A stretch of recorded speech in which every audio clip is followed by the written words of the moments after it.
Sou João Pedro Lima, faço parte da Liga de Mercado Financeiro, estudo economia, estou no terceiro período e é um prazer estar aqui com você, Pedro. Próxima pessoa. Fala, Pedro, tudo bem? Meu nome é João Alberto, eu faço economia na PUC também, estou no quinto período e, assim, sei que o mercado não está fácil, então eu queria agradecer a tua presença aí. Só não sei se você conhece muito bem o nosso trabalho aqui na Liga. O que a gente faz basicamente é uma ponte entre o aluno e o mercado financeiro. Então a gente faz isso de algumas formas. A gente participa de competições, a gente promove cursos, a gente produz conteúdo em rede social, a gente forma grupos de estudo também, estuda sobre algum tema, e a gente faz muito evento também na PUC. E assim, com toda essa questão do lockdown, uma das maneiras que a gente está tentando contornar essa questão do evento é fazendo live com pessoas do mercado e tal. Então, queria agradecer aí a tua presença, a presença da Pacífico, e vou passar a palavra agora para o Matheus, para se apresentar também. Pode ser? Pode ser.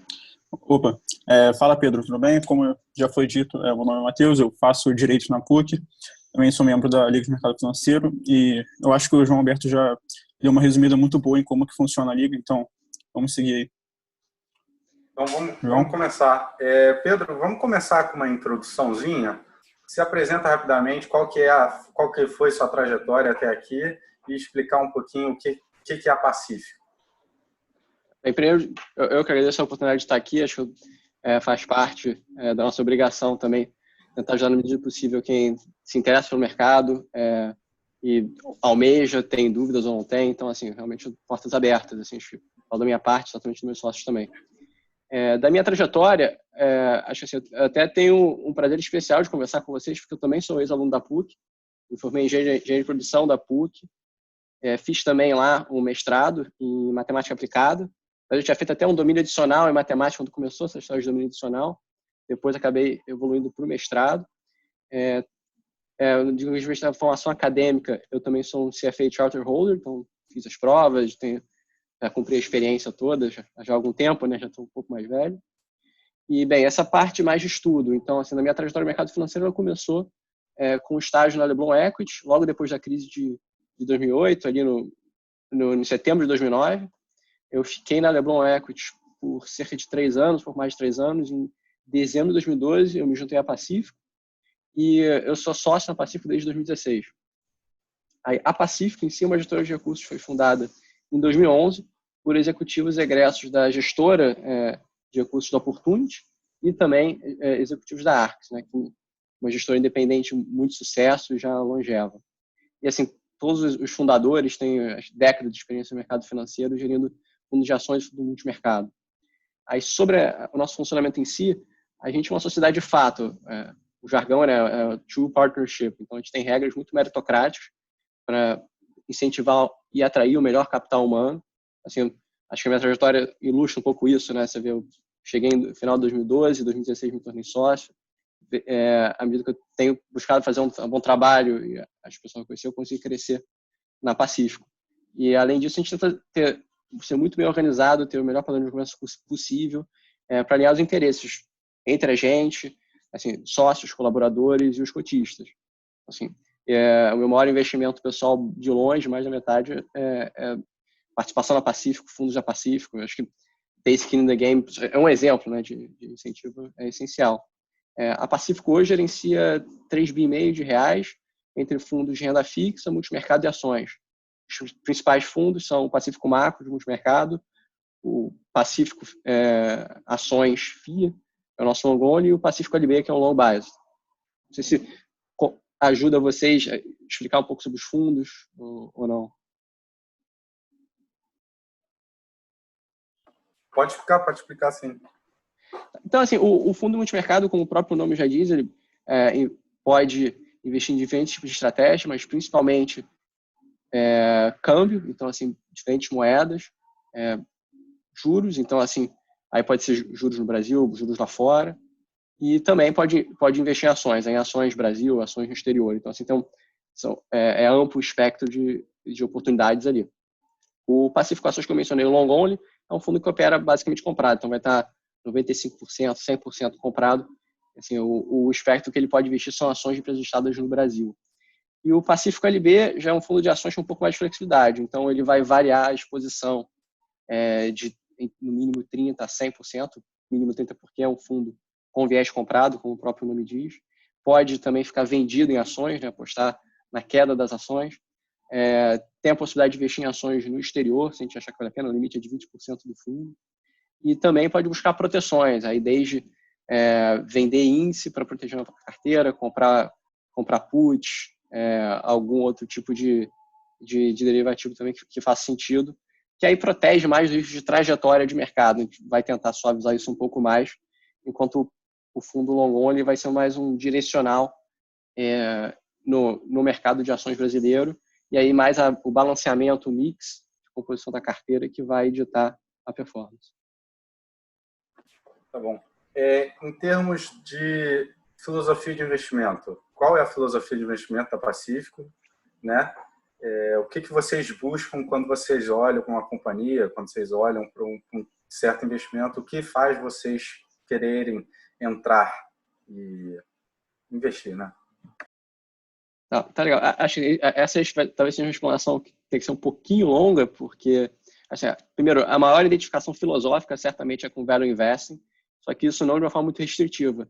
Até porque, assim, acho que o termo Value Investing, ele, assim, quando você começa a estudar, vai na essência, ele era de uma forma, ele foi evoluindo ao longo do tempo, então, não somente você se prende à concepção original do que é essa filosofia. Mas, assim, na essência, a gente sempre quer comprar ação abaixo, não um preço, né, que seja abaixo do valor intrínseco. Só que acho uma questão boa para discutir é que, assim, o valor intrínseco é uma referência de valor esperado, né, para aquela ação, no conceito de probabilidade estatística. Isso é apenas parte do problema. Para qualquer investimento, você tem um espectro de possibilidades do que pode acontecer, no caso com uma companhia, indo de cenário de perdas a cenário de ganhos. Então, você só olhar o valor esperado em si é apenas parte da análise, não se a gente vai corresponder à sua oportunidade de ganho ou vai ter um mapeamento correto de o que pode ser perda. Então, assim, acho que o termo-chave para a gente é que a gente busca sempre identificar as melhores assimetrias de investimento. Aí, assim, para explicar o que a gente quer dizer com isso, assim, o caso mais trivial é quando a gente tem no caso de uma ação, né? Ela negocia um preço para o qual é extremamente improvável, até beirando impossível, a possibilidade de perda e tem uma chance razoável de ganho. Assim, esse tipo de caso é bem raro, só que algumas vezes acontece. E você tem também outros extremos, casos em que o dado preço é altamente especulativo que você vai ter qualquer oportunidade de ganho. Então, assim, isso não vai ser um investimento longo que a gente faria, mas a gente pode ficar atento até para uma oportunidade de short, dado que a gente tem essa flexibilidade nos fundos da Pacífico. E, assim, acho que a vida de investidor está muito mais no meio do caminho entre esses dois extremos que eu descrevi. Então, se e aí o que vai ditar, né? Se você tem uma ação com a potencial de valorização muito grande, mas também tem a oportunidade de perda grande, isso pode ser um investimento que vale a pena, mas o quanto que a gente vai investir, o size, né, a exposição no fundo vai ser limitada pela possibilidade de perda. Do outro lado, né, se a gente tem uma opinião forte que o cenário de perda é improvável, é remoto, isso abre espaço para ser uma exposição maior no fundo, especialmente se o ganho for potencialmente relevante. E aí, nisso, assim, acho que a dimensão dessa assimetria positiva é o que dá mais segurança ainda para a gente investir. Acho que esse é um ponto importante, inclusive, porque fica menos dependente do que é a nossa capacidade de previsão. E por previsão, acho que às vezes confunde, né? Por exemplo, se você acha que a ação está cara e a empresa vai mal, não é que você acertou o que aconteceu. Você teve talvez uma boa visão do que são atribuir probabilidades aos diferentes cenários que poderiam acontecer. E mesmo no caso de um ganho, de uma valorização da ação. Você pode ter atribuído corretamente ou até subestimado o potencial de ganho. Isso, assim, só de linhas gerais. Agora, olhando para como identificar isso na companhia, como avaliar, aí, assim, acho que tem dois tipos de filtros mais relevantes e um que é de longe mais utilizado. A gente pode avaliar a empresa e buscar uma distorção de preço a valor intrínseco olhando o balanço. Então, se uma empresa estiver negociando abaixo do valor patrimonial ou abaixo do valor de posição, pode revelar uma margem de segurança muito grande, oportunidade grande de ganho. O que, assim, isso até é a fórmula, digamos, mais tradicional de value investing, quando você estuda lá de trás. A dificuldade é que esse tipo de ganho tão evidente, que é até menos subjetivo, né? Você tem métricas contábeis ali que você consegue, nas quais você consegue se basear, assim, é mais raro de se encontrar oportunidades assim. Elas acontecem, mas é mais raro. E tem que tomar muito cuidado, porque muitas vezes, quando tem essas métricas muito evidentes que apontam para um preço muito baixo, isso muitas vezes está relacionado com uma empresa de qualidade também ruim. E aí, qual a dificuldade disso? É que uma empresa de qualidade ruim, aquele seu conceito inicial de margem de segurança, ele pode ser erodido ao longo do tempo. Assim, o tempo não joga muito ao seu favor ali. Até o típico value trap. Né? Então, você tem que tomar muito cuidado com as coisas muito baratas, ainda mais nas métricas de balanço. Aí, o filtro, então, mais comum que a gente costuma usar é realmente identificar empresas com desconto, a geração de caixa delas ou atual, né, ou até a oportunidade de expansão dessa geração de caixa. E aí, de novo, aí o conceito se traduz em comprar empresas a preços que subestimem seu valor numa projeção conservadora do valor presente no fluxo de caixa de hoje até o infinito. Esse é um mantra. E assim, você pode desde fazer uma projeção de fluxo de caixa descontado, uma modelagem por Excel, e tem outras formas. Os múltiplos de preço-lucro, EV/EBITDA e por aí vai, são aproximações de quantas vezes a empresa negocia em relação à sua geração de caixa. Também são formas de você avaliar, talvez até de você acelerar e filtrar. Aí, assim, eu vou responder a parte do que a gente busca. Assim, é claro que assim, o melhor caso seria comprar boas empresas. Aí, assim, boas empresas, eu digo, de bons negócios bem geridos, né, com bons executivos. E assim, isso se revela positivo tanto em momentos adversos quanto em momentos de maior bonança. Então, assim, em crises, essas empresas normalmente estão menos alavancadas, eu digo, o balanço está com menos dívida, elas têm, às vezes, uma demanda mais resiliente e até estão mais bem posicionadas para aproveitar as oportunidades que aparecem na crise. Então, nesses momentos de agora, isso fica bem flagrante. Agora, também nos momentos bons, essas empresas até te surpreendem mais do que o trabalho do analista. Assim, você muitas vezes erra até em subestimar as boas oportunidades, a qualidade delas. Então, assim, você pode ganhar para o bem e para o mal pagando um preço razoável por boas empresas. E muitas vezes, assim, para você aproveitar essa oportunidade nelas, você tem que até ter um horizonte minimamente longo, porque às vezes são iniciativas que têm um tempo de maturação razoável. Agora, assim, isso é o trivial. Assim, todo mundo vai querer comprar a melhor empresa do mundo no melhor preço. Só que lá você tem um espectro amplo de oportunidades. Então, você tem negócios ruins a preços muito bons, tem negócios razoáveis a preços razoáveis muito bons. Aí entra o maior desafio de investimento, que é você conseguir avaliar subjetivamente essa relação preço, valor, qualidade. E aí nisso, assim, a gente pode até entrar num longo debate sobre isso. Acho que isso é parte do nosso dia a dia diário. Eu, como analista, tentando contribuir para o debate do que todo o Comitê de Investimento Pacífico faz. Pedro, aproveitando que a gente entrou no assunto de empresa, então, assim, talvez claro que vocês preferem uma análise mais mais bottom-up do que top-down para análise de empresa. Como é que é a abordagem lá na Pacífico de vocês? Vocês dão mais valor a uma coisa mais microeconômica, ao cenário mais macroeconômico? E como é que é essa abordagem especificamente em países emergentes, onde o fator macroeconômico é bem volátil? Tá, acho que primeiro, assim, onde eu consigo contribuir certamente mais para o debate é na análise bottom-up. Assim, eu, como analista, assim que eu tenho um diferencial no trabalho da Pacífico. Agora, quando você pensa a Pacífico como gestora de instituição, a gente até tenta trabalhar um pouco da mescla do que pode ser uma análise bottom-up e top-down, no sentido que a gente também tem uma área dedicada de gestão do fundo multimercado e que aí tem sempre visões de cenários macroeconômicos e que aí são subsídios importantes que a gente pode utilizar na nossa análise micro também. Muitas vezes eles estão mais alertas a alguma tendência, alguma coisa que do ponto de vista macro pode repercutir no micro. O que não necessariamente determina o que a gente vai fazer, mas assim, essa combinação acho que nos ajuda bastante.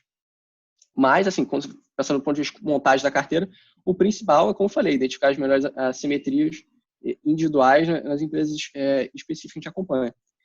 Aí, assim, no que diz respeito a mercados emergentes, o que eu posso te falar é que, assim, primeiro que, assim, mercados emergentes estão sujeitos a volatilidade maior de preços do que mercados maduros.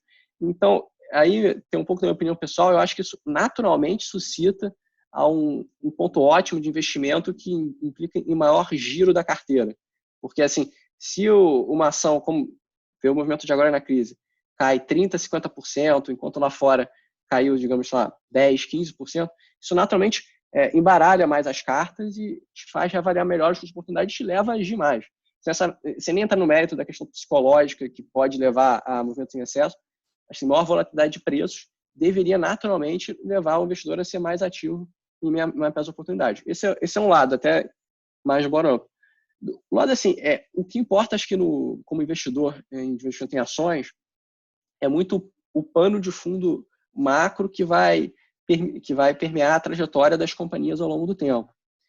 Então, assim, o que eu, pessoalmente, como investidor, estou preocupado, eu acho que também é muito a ver com a nossa filosofia lá. Ponto 1, a gravidade de investimento em ações, em ativos, é a taxa de juros.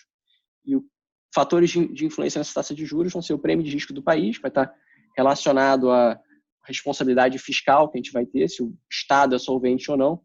Então, resumindo, né, se tiver algum tipo de direcionamento político que rompa com esse princípio basilar de responsabilidade e repercuta a descontrole de taxa de câmbio, inflação, juros, e mexa com, digamos, o custo de oportunidade de um investidor, isso vai impactar o nosso custo de oportunidade, para escolher as ações, e vão ter efeitos secundários.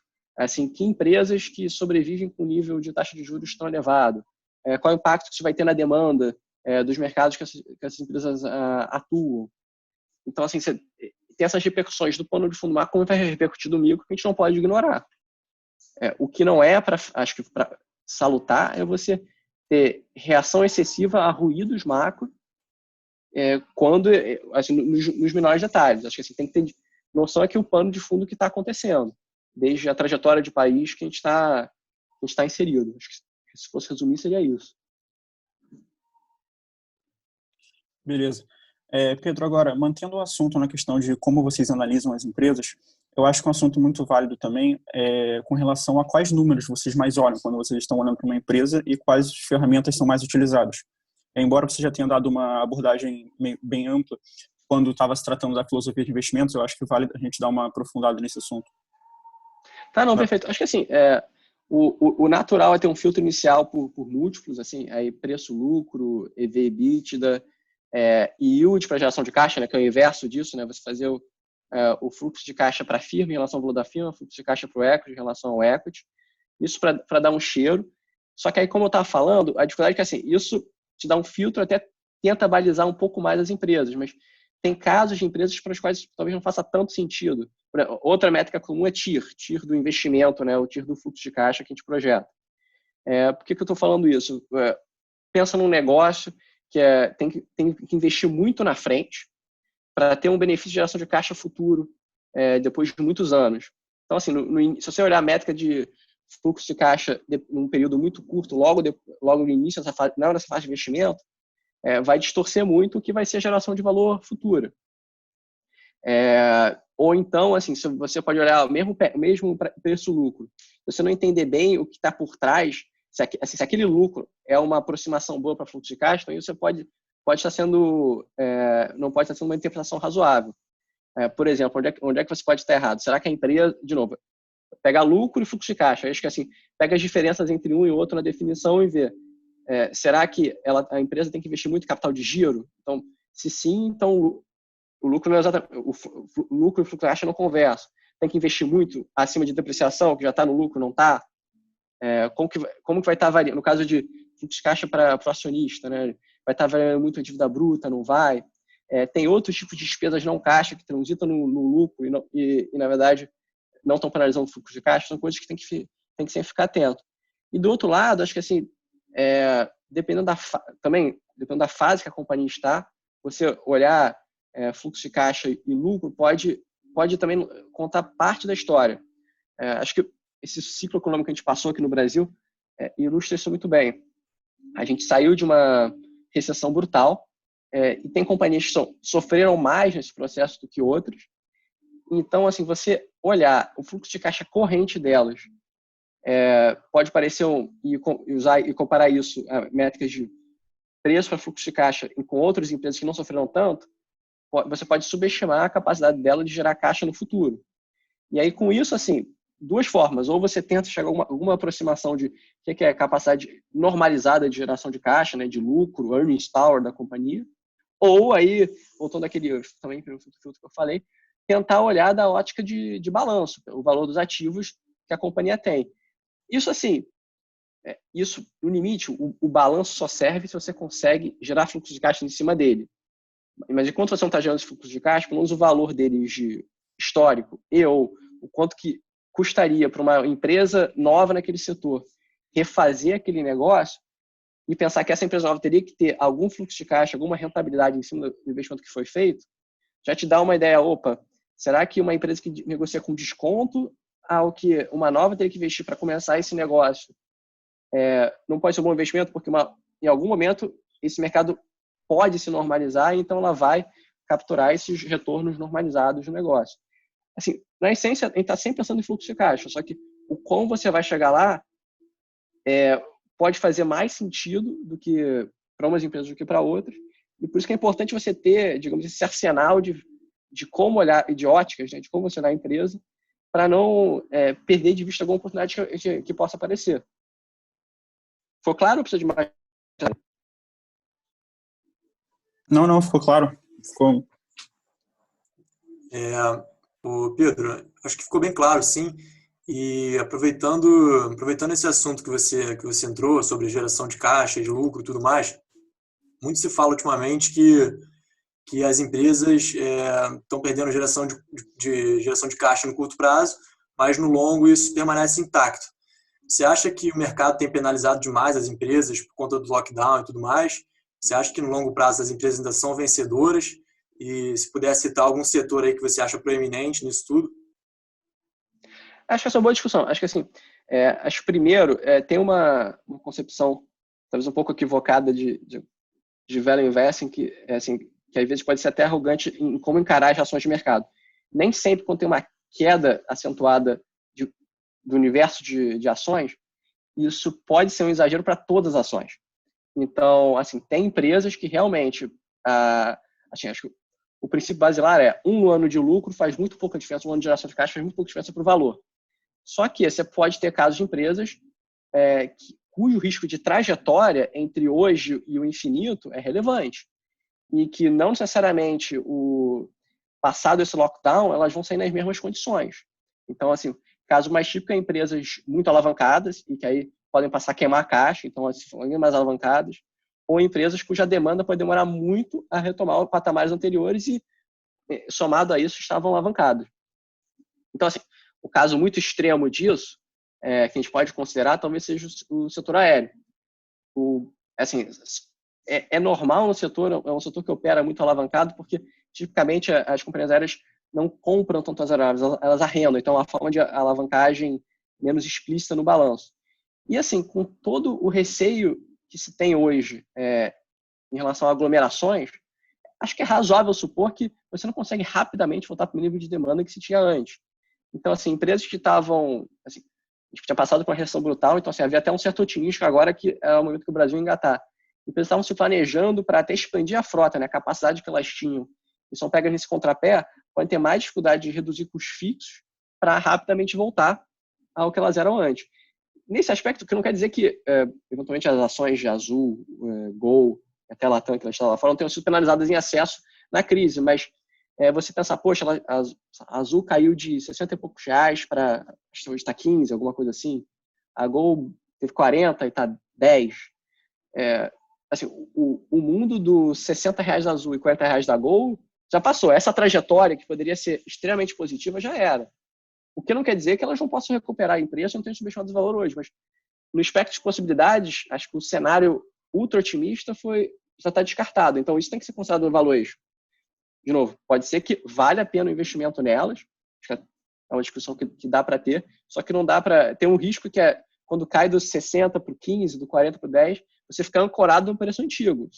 Tem que pensar, dado o preço novo, qual é a realidade para frente e pensar, o preço de hoje subestima o valor intrínseco, pensando nesse espectro de possibilidades para frente. Agora, vamos olhar outro extremo. Esse é até um caso engraçado, que a gente observou lá. Quando começou assim, quando ficou mais claro o risco que a pandemia representava aqui no Brasil e o que isso traduziu não só em uma preocupação de saúde pública, de internações e de óbitos, e não só no lockdown, as ações de empresas de saúde, especialmente as que têm riscos de frequência, né, de alta nos procedimentos, as operadoras de saúde, e no caso seguradora, Aí, mais pra frente, Intermed, Capvida e Sul América, elas caíram muito. Então, assim, elas caíram mais do que o mercado, até com receio bem. Acho que isso até usando a expressão de Howard Marks, né? Pensamento de primeira ordem, né? Poxa, se tiver um alta abrupta de custo de saúde, quem vai ser mais penalizado? Poxa, quem provê plano de saúde. Agora, assim, mesmo naquele momento, até uma resposta tipo, poxa, mas será que realmente o gasto específico com atendimento de pacientes com coronavírus, novo coronavírus, vai ser tal que vai ser um problema tão grande para as empresas assim? No início a gente não tinha resposta, mas, assim, na dúvida, acho que o mercado penalizou achando que ia ser algo que até vibrasse a inviabilização de alguma delas. Ao longo do tempo, a gente foi estudando e foi entendendo que, assim, se você fazer até contas simples, do tipo, quanto da população, assim, pensar, qual é a carteira de beneficiários dessas empresas, quanto desses beneficiários vão ser infectados, quantos desses vão ser internados, quantos vão ter uma internação de alto custo. Tenta fazer alguma aproximação disso, você via que, assim, era uma fração do quanto essas empresas gastam anualmente com gastos assistenciais normais delas. Por outro lado, a gente foi caminhando com uma trajetória aqui no Brasil que o lockdown promoveu um desincentivo muito grande, não só o lockdown, como o medo das pessoas buscarem atendimento médico. Então, assim, você teve, do que seria a despesa normal das seguradoras e operadoras, uma queda brutal. Assim, pessoas não estão fazendo exames, pessoas não estão indo para o socorro para buscar algum tipo de atendimento, não estão fazendo cirurgias eletivas, e no todo, o que elas gastam é muito mais relevante. Então, assim, de forma contrária ao que foi a reação inicial do mercado, as empresas, até no início, estão sendo beneficiadas por esse lockdown, pelo medo associado à pandemia. E o mercado penalizou achando que é justamente o contrário. Aí, assim, a pergunta talvez mais inteligente depois disso, poxa, tudo bem, isso é curto prazo e no longo prazo. Bem, aí dá para argumentar que você tem um efeito de excesso de que é buscado de assistência no setor de saúde, que pode não voltar, uma vez que as pessoas vão ter algum medo ainda latente por aglomerações, para atendimento em hospital, ou para até mesmo exames de saúde. E ao longo do tempo você pode até ter estruturalmente uma sinistralidade menor. E aí, outro ponto, será que vai ter uma sinistralidade de rebote, né? Uma demanda reprimida por assistência? Acho que isso é razoável, algum efeito deve ter, mas, de novo, aí você tem uma capacidade limitada dentro do sistema, então isso vai ter que ser distribuído ao longo do tempo. E, assim, fica, digamos, manageable, né?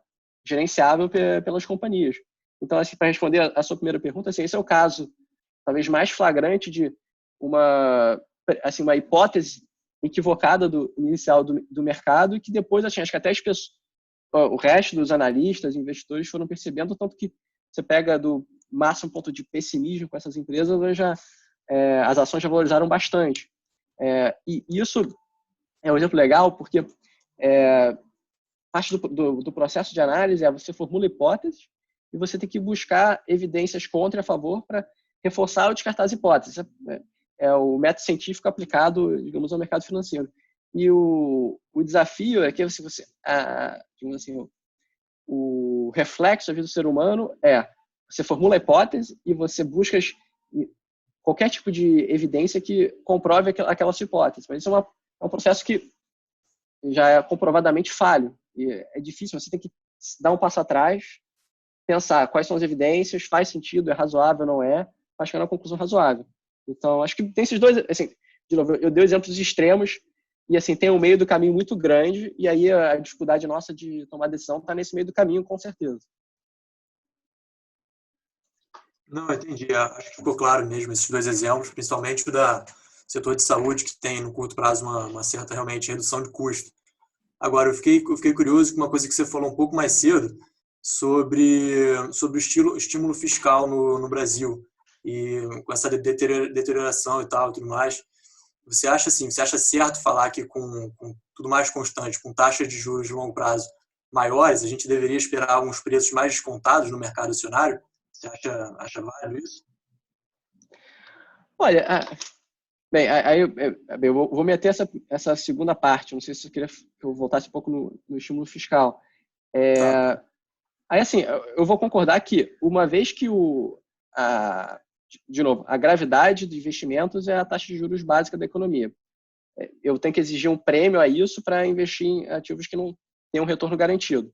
Então, assim, se a curva longa de juros já indica um juro maior do que era no passado, naturalmente vou ter que exigir mais no retorno que eu visto nas companhias. Assim, parte da queda das ações foi por isso.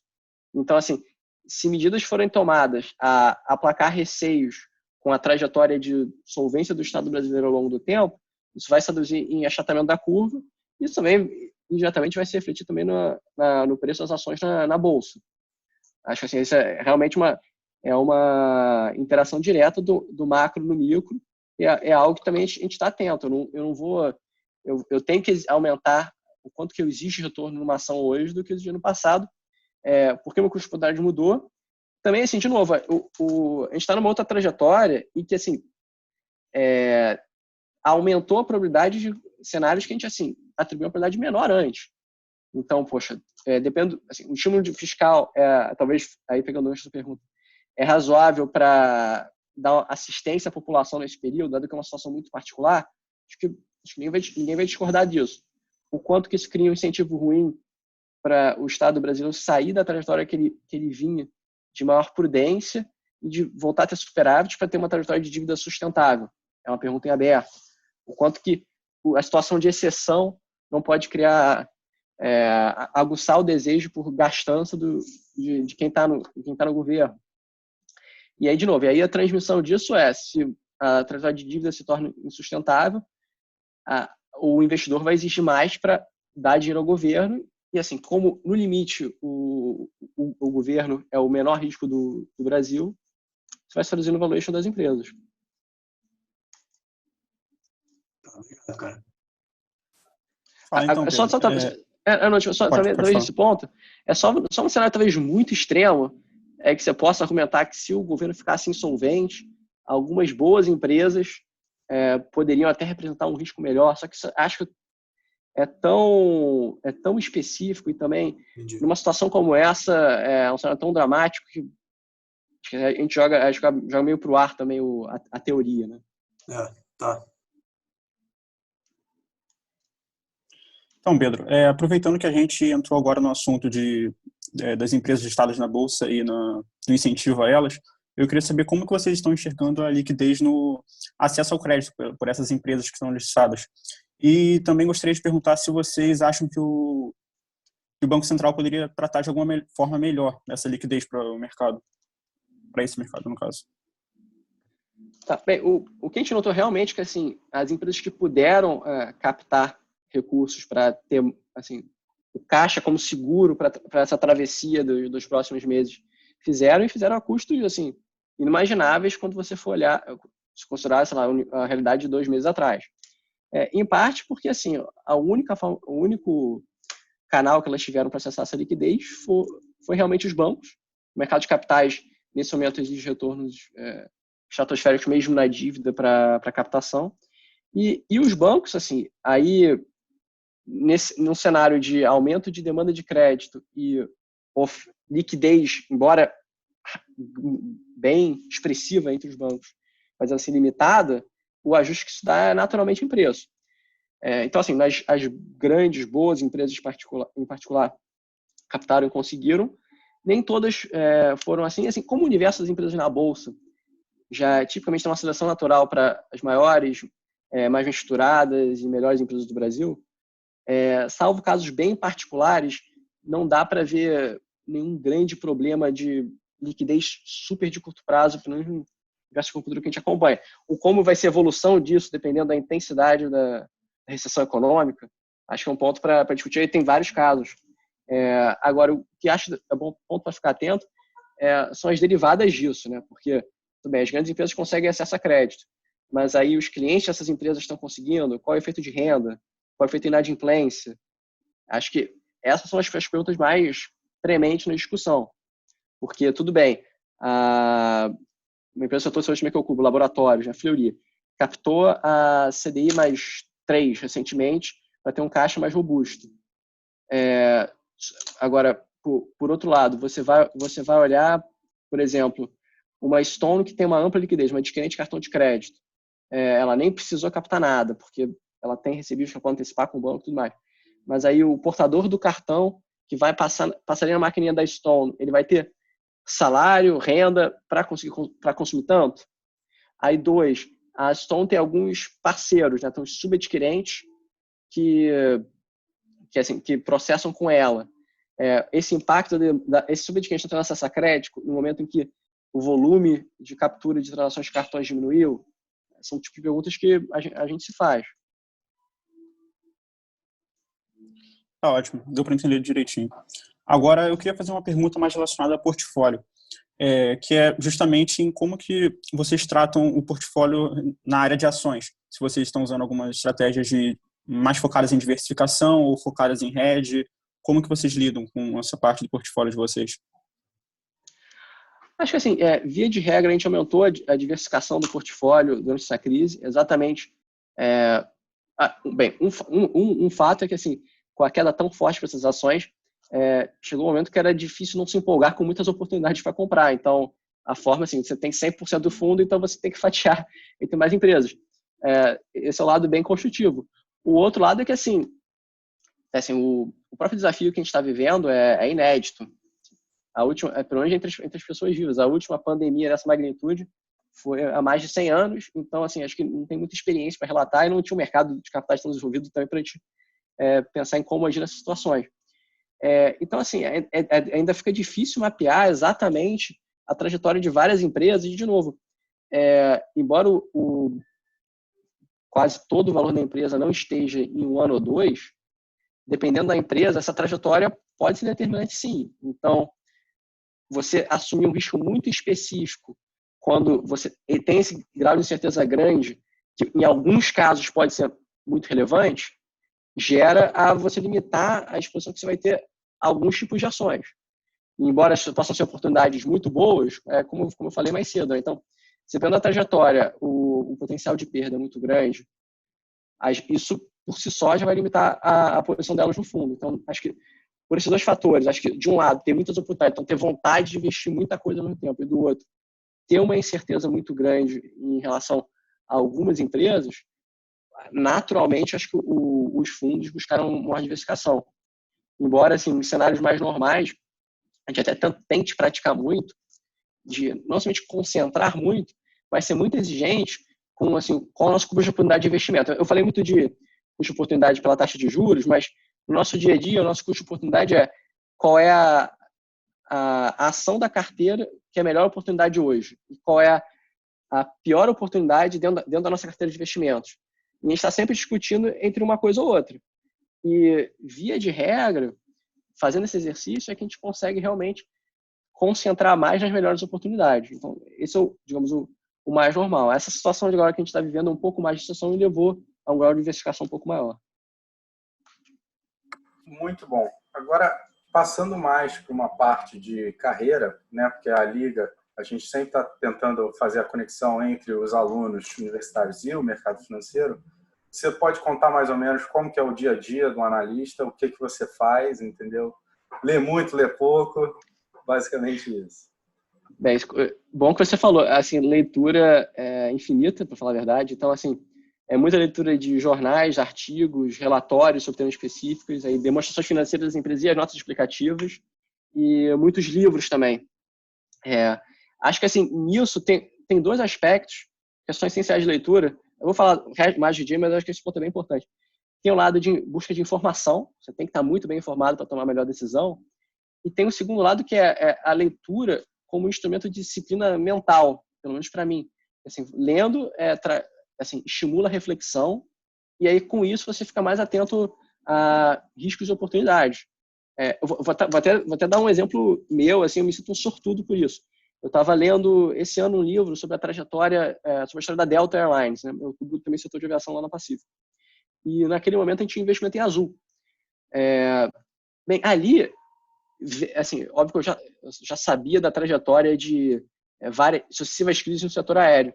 Mas, assim, lendo daquela maneira, assim, tendo talvez mais próximo do meu dia a dia com a leitura desse caráter cíclico, me deixou mais avesso a necessariamente continuar a manter o investimento em Azul ou recomendar o investimento em Azul no preço que a ação estava. Aí, assim, achava naquele momento, volta 2 meses atrás, o ambiente amplamente favorável ao Azul continuar indo muito bem. Só que aquela leitura me trouxe a reflexão, poxa, será que eu manter o investimento a esse preço não fica muito especulativo, dado o histórico do setor? Embora eu tenha a visão de que, para frente, esse setor é mais disciplinado em capacidade, mais orientado a valor, enfim, que sorte que eu li aquele livro. Então, assim, acho que é um exemplo do meu dia a dia, que eu acho que tem muito a ver e mostra a importância de estar lendo não só o que faz parte do dia a dia, mas também livro, literatura mesmo.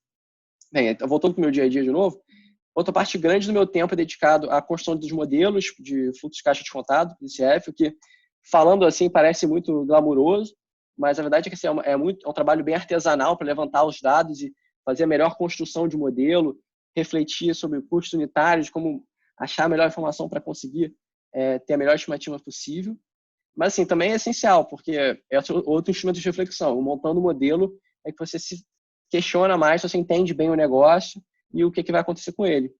Acho que, para fechar também do lado mais individual meu, de como eu ocupo meu dia a dia, parte gigante é a reunião com executivos mais variados que me ajudam a entender melhor das empresas. Então, executivos e executivos da empresa que eu cubro, executivos de fornecedores, de concorrentes, eventualmente de clientes, aí falando com reguladores, com consultores, com analistas sell-side, né, de corretores. Então, assim, muito tempo mesmo. Assim, acho que o meu, se eu não me engano, a gente tem uma estatística de acompanhamento disso.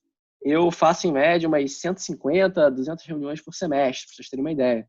Então, assim, isso ocupa muito tempo mesmo, porque é muito difícil você estar na fronteira de informação, assim, de um universo de cobertura assim, razoável, que já cubro mais de 30 empresas.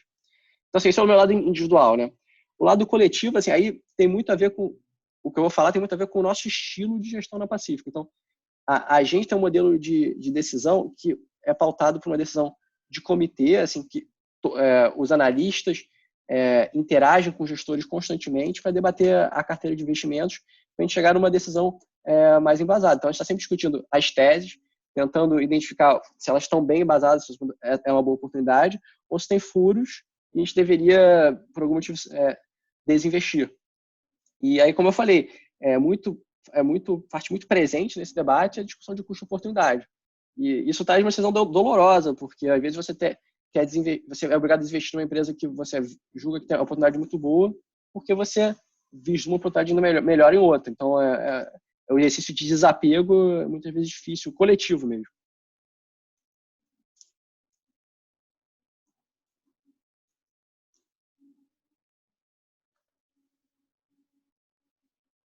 Pedro, você falou de alguns livros aí que você leu e tal durante o trabalho. Você quer indicar alguns livros assim para quem quer fazer carreira em análise de empresa e tudo mais, ou livros sobre empresas no geral? Então, eu vou falar. Eu até fiz uma pré-lista e tive que selecionar para não ser livro demais. Então, eu vou falar alguns aqui, espero que não seja muito, mas aqui realmente eu acho que os mais importantes. Então, assim, o primeiro grupo que eu selecionei foram livros que me ajudaram a pensar melhor, tá? Então, um que eu acho essencial é o livro do Taleb, O Iludido pelo Acaso. Ele dá um clique realmente em pensar de forma probabilística. Tem um livro mais recente, que é o Factfulness, do Hans Rosling, que assim, ele me ajudou a pensar melhor sobre o entendimento de mundo mesmo. A gente tem vários preconceitos e noções antiquadas para entender o mundo ao nosso redor. Tem outro que é muito bom, que é o More Than You Know, do Michael Malbussin, que ele, quase cada capítulo trata de modelos mentais e ele ajuda a estruturar muito bem o conhecimento. É um bom mapa de estudos futuros, de conhecimentos que é bom ter na carreira como analista. Então, esses ajudaram bem. Assim, finanças comportamentais é um mundo, mas se eu fosse indicar só um, eu diria o Influence, do Robert Cialdini. Ele foi indicação de um ídolo meu, que é o Charlie Munger. Eu li também, assim, é indispensável. De investimentos mesmo, só alguns. Acho que assim, um para começar, assim, o bom é que ele é mais ou menos recente, então é mais tangível para o dia a dia, é o The Most Important Thing, do Howard Marks. Mas acho que em tempos de crise, um livro que eu me vejo voltando na minha cabeça é o Wealth, War and Wisdom, do Barton Biggs, porque eu li no início da minha carreira e ele me ajudou a ter uma perspectiva realmente de longo prazo, investimento em ações, de décadas, e como isso faz sentido. Esse livro analisa realmente investimento em ações, mesmo considerando trajetórias de muita distribuição de valor na economia, né? Especialmente períodos de guerra, né? Que são coisas do século XX, né? Aí, assim, sobre o mundo corporativo, eu vou destacar dois extremos, tá? Bem, eu sou um fã muito grande do Warren Buffett, do Charlie Munger, da Berkshire, então não tem como não recomendar as cartas. Aí, assim, tem vários livros que falam disso, mas eu acho que vale muito a pena ler o original, por dois motivos. Um é que você bebe da fonte, dois, embora seja uma leitura mais maçante em quantidade de páginas, tem lições também para aprender pela trajetória da Berkshire ao longo dos anos, como ela foi evoluindo, como, dependendo da realidade econômica, o que os executivos, no caso o Warren Buffett, estava pensando, isso me ajudou muito. E, por fim, assim, no outro extremo, como analista, eu gostei muito do livro The Smarter Guys in the Room, Bethlen McLean e mais outro autor, que fala da história da Enron. E aí, assim, esse é o lado extremo, digamos, o lado negro do mundo corporativo, e você vendo um caso tão extremo, acho que ajuda a se proteger no dia a dia. Então, assim, tem que tomar cuidado para não ler um livro como esse e depois achar que no mundo corporativo só tem pessoas mal intencionadas, justamente o contrário. Mas você, conhecendo o extremo, te ajuda a ficar mais atento a quando algum mini sinal disso aparece em alguma companhia. E ali aquele livro foi um trabalho muito bom de olhar sobre a ótica dos incentivos errados em várias esferas, desde diretoria executiva, conselho, auditoria, agências de rating, assim, como as relações eram, de certa forma, conflituosas entre as várias partes. Então, assim, foi realmente muito bom. Assim, tem mais, mas assim, eu não quero cansar vocês com muitos. Se quiser, eu passo uma lista mais extensa depois. Por favor. Basicamente, para a gente terminar aqui, qual que seria o conselho que você daria para alguém que está tentando entrar no mercado? E o que você acha que é a coisa mais importante para a gente observar, ou ter, ou ler também? Bem, a minha principal dica vai ser enviesada para as pessoas que eu admiro, né? Como eu falei, o Warren e o Charlie. Círculo de competência. Então, assim, muita atenção a ele. Então, assim, nisso eu digo muita humildade para aprender e para não exagerar no quanto que sabe. E nisso, assim, porque eu já passei pela trajetória de ser estudante, entrar no mercado, e assim, a gente conhece muito bem o que a gente aprendeu na faculdade, e isso dá uma certa confiança em enfrentar o mercado de trabalho. Só que tem muita coisa que ainda que não sabe, então tem que tomar cuidado, porque tem muita coisa ainda para se aprender com as pessoas. E, assim, nisso de ciclo de competência, é ter também a disciplina de expandido gradualmente. De novo, você ter noção de até onde ele vai. Porque expandido gradualmente é como você cresce profissionalmente. Um outro eu já falei, é ler muito. Então, naquela linha que eu já falei, ampliar conhecimento e ter disciplina mental. Bem, como eu falei, eu busquei a certificação do CFA. Eu acho que quanto mais cedo buscar algum tipo de certificação assim, maior o seu valor, porque, pelo menos para mim, assim, tem várias formas tem várias trajetórias. Eu escolhi buscar uma certificação, tem gente que foi mais autodidata, digamos assim, desde o início. A minha ajudou muito para estruturar o conhecimento, a organizar o pensamento, porque no início, assim, é tanta coisa nova e você fica numa ansiedade tão grande de aprender que fica até meio confuso. E, ao longo do tempo, você vai aprendendo essa ansiedade porque você vai aprendendo mais e vai estruturando.